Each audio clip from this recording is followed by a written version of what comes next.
just want to die. Look, I'm not trying to make this as a quarterback controversy right here. I'm saying if there's ever a situation where, say, if Derek's back was probably hurting again, he had to go out, would you not feel safer with a guy that can run? And he runs for his touchdowns.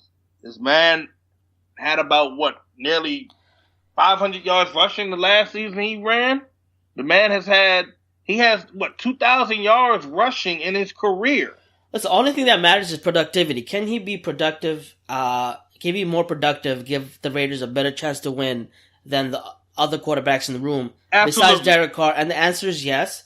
And Absolutely. If you think, and just make sure his, politics stuff, he's not going to bring it into the building if you're strict on it. Do whatever you got to do. He's doing good stuff. Do it outside. And he comes and plays in practice. And just make sure during practice, when he's in the thing, nobody talks to the media about it. Just shut it out. Just like, what they do in New England. I don't think that's big of a deal. It's all politics, but I think the media tends to blow things to the extreme. Well, they need things to talk about, right? So. And real talk, the stuff I see he's doing in the community is good. I mean, this man has that big contract he got, the money that he got and all from San Francisco. He's donating. He's been donating it to the kids, the community. He's been giving back. So right. Props to him. Props to him, and props to also the great Howie Long's son, who's given up his this year's paycheck. What's his name again? Not Kyle Long. Chris Long. Chris Long. So, I mean, straight up, So, bring him in at least for a tryout, see what kind of shape he's in. Now, you have some insider info, right? Don't you, on Crabtree? From what I'm hearing, my man's gonna probably walk off in the sunset. What does that mean? Retire? I'm not saying retire. Okay. I'm saying that he's basically gone because the way things went at the end of that season, it left a sour taste in his mouth, and I don't blame him. When you have a coaching staff against you, try to put you on the spot, saying, well, maybe if you catch the ball and then show off in a couple of these games, and I'll say we know he gave us that game winner against Kansas City. I mean, that's some straight disrespect. And that's a pattern. That was a pattern for Del Rio as well, throwing everybody under the bus. Yeah, and himself. I'm not, you wish to have someone to back you up. I mean, you expect your quarterback to back you up, and I don't think that really happened for him. So it went south. I'll just say is my whole thing. If you feel if it's not, I wouldn't say bad blood. I'll say more of it left an unsettling feel in his stomach. Yeah, and even though Del Rio's gone and he could come back, I didn't get the feeling when Derek Carr talked about him that Derek Carr wanted him back. Yeah, and I don't know if he wants to come back. So that's another hole in the wide receiver position that needs to be filled. So and now you can go look at a guy like Jarvis Landry, 112 catches, 987. Marquise Lee. Nah, hold on. I still say, you got to look what else you have under that. You still have Hooper. You still have Patterson. If I'm saying we only need to, I'm gonna be real here. We only need to grab one receiver in free agency. No. I'm just saying. I'm giving you options for that spot. It could be Lee also. I'm going for Landry. I'm going for Landry. And a lot of people are like, well, he didn't get 1,000 yards. I'm like, let's be real here. His quarterback was Jay Cutler. Jay freaking Cutler. Do you honestly think this man was going to get a pass going, I don't know, maybe 20 yards downfield majority of times? No. But he has a lot of targets. He catches a lot of balls. Rookie year, he topped what? He was around 1,000 yards his rookie year, which is very good. The man don't drop passes. That's what I want. Everybody complains about our receivers are dropping passes. We need a better receiver. Well, you can get Jarvis Landry if you feel that way. Stop feeling butthurt. We're going to have to put the money up for him. And the guy's only 25. So how much does he want? I think we're looking at probably having to pay him about maybe 13 or 14 mil a year. Was Crabtree getting $8 million if he came back this year? I think 7.5. Ooh. About up to about near 8 mil. But I mean, let's be real here. There might be a damage with Crabtree that might not be able to break because just the way Derek Carr talked about him, saying, he said, I'm mad at him, he's been mad at me, but we'll see what happens. Like, he was very vague. He didn't say, I love him, I want him back, which he usually does. So that's leading me to believe. But who knows what happens. I mean, hey, I'm liking a guy that already has 400 receiving yards. 400 catches, and then 4,000 yards receiving. I mean, the guy had what? And it's just a thing with him because you look at his rookie season, 2014, 84 catches, 758 yards. You look at now 2015, 2016 season, okay, it showed that this man went and got more yards. Then 2017, it all has, in my opinion, it all depends on the quarterback play and where it's going at. Because so I'm looking at, let's see, I say it's quarterback. I just hit a freaking brain fart. That's cool. What's that buddy name? What's that guy's name? What are we talking about? Their quarterback. Who's quarterback? Miami. Ryan Tannehill. Oh, he's coming back. So, Ryan Tannehill, let's look at him. I know Ryan Tannehill came back in, 2012?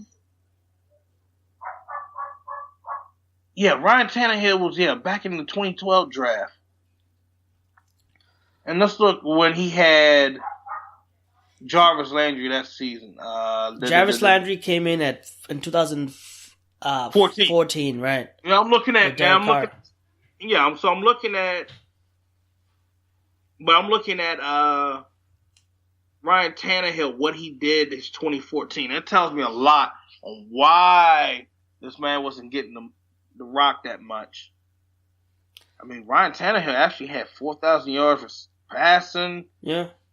27 touchdowns, 12 interceptions, and I think free agency opens up around the 10th of March.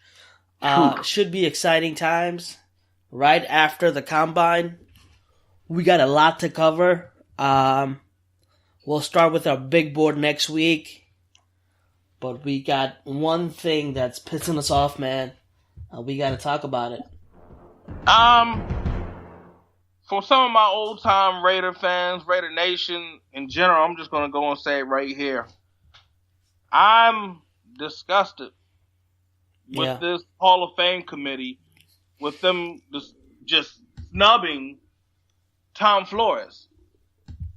This man is one of the top winningest head coach in the NFL. He's had 9 seasons with the Raiders with 2 Super Bowls. You're still snubbing him. Yeah. What's his winning percentage about 15? He had a 610 winning percentage with the Raiders and a 727 postseason winning percentage. Let me read off a couple of the names. Few of the coaches who had a lesser winning percentage than Coach Flores when he was with the Raiders, okay? Under 610, Bill Walsh, Mike Zimmer, the great Tom Landry, Andy Reid, Sean Payton, Mike Holmgren, Mike Smith, Pete Carroll, Ron Rivera, Bill Parcells, Chuck Noll, Wade Phillips, and Mike Ditka. And Mike Shanahan. And he's not in the Hall of Fame. When I just read you those lists, who has a lesser winning percentage than Tom Flores does with the Raiders. Now, one thing that would bring his winning percentage down was his 3 years. Because he retired with the Raiders in 87 and came back with the Seahawks in 92. But I don't even put that in the list. He came back, the game changed, it passed him by. But when he was with the Raiders, he got us 2 Super Bowl wins in 1980 season and 1983. And he's not even a finalist for the Hall of Fame. Which is ridiculous. Yeah, it's kind of whack. Well, no, it is whack. It doesn't make sense that a guy that's had one of the best records, that you're gonna do him like this. And not only that, he was also the first colored. But you know what? Even going back to Ken Stabler, you didn't want to put him in. Are we going to have to wait for him to die he's never going to be able to see it? What, just to add a dramatic effect to it? No. Right. That's bull. This needs to change. And not only that, he was the first minority head coach, and obviously the first minority head coach to win a Super Bowl. Right. That says a lot. He's a trailblazer. He broke down barriers for that reason. And he's not given any consideration. He didn't even make the semifinal. He wasn't even a semifinalist for the Hall of Fame, right? No, he wasn't. So, maybe we can start a mailing campaign to the Hall of Fame committee. I don't know. I'm going to be real here, Raider Nation. It's really time for us to, really get... This man is it's time for us to really just voice it out at the NFL. Right. The Hall of Fame committee as well. And he's a humble man. He's not going to come out and say it. We gotta start some type of campaign or something to get this man in. He deserves it. Yeah, it's enough is enough. I'm getting sick of this. So it's time for us to step up. We'll throw the hashtags up for when it was D-Jack to Oakland, or hey, yep, we're gonna rally behind this person and that person. Yo, let's go on and rally behind Tom Flores and get him into the damn Hall of Fame. Let's start it. Next year. He's got to be in. I know there's a few guys that definitely do it. I know this one guy, sports fan. He does try to rally out there to get Tom Flores out there. And next year we'll start a campaign. We'll get him in the Hall of Fame. Hey, Phil, it's been real. Yeah. Next week, we'll do a big board of the Raiders. Okay. We'll see what happens. Who you got in the Super Bowl? Man, well, it's almost like the 2016 elections. Lesser two evils. Man. I'm going with Philly. Me too. Let's just see a good game. I hate Philly fans, but I hate New England even more. We hate New England, so we're going with Philly. All right, man. Until next time, guys. Peace. All right. Take care.